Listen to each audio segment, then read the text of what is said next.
Okay, well, a video about a failed LED light bulb. It didn't quite last as long as I think the manufacturer was advertising.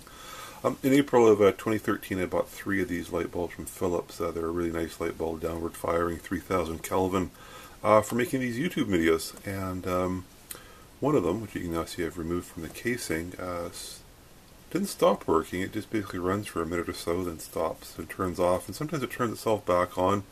And sometimes you have to power cycle it before it'll come back on. If I removed it from the actual casing and it's still functional, I'll just turn it on here.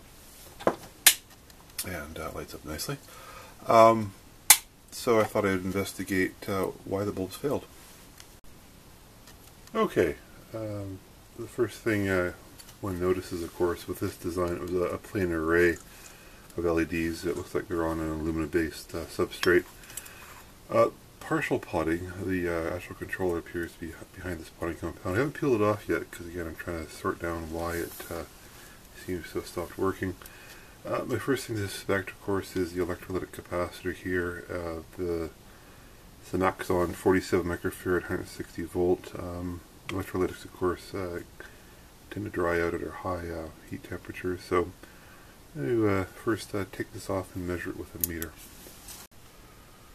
Okay, obviously a multimeter that can read capacitance. I've zeroed it out to relative mode to null out the street capacitance.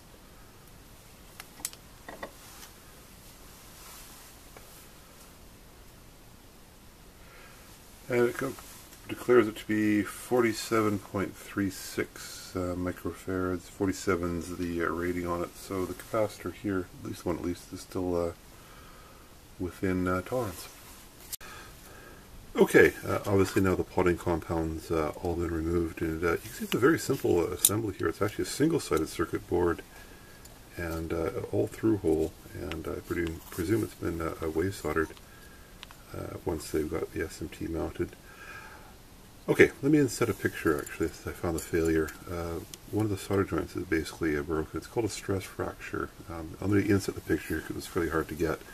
I had to put some special lenses to zoom into the solder joint. But you can see, of course, there's a fracture all the way around it, and the lead's separated from the body.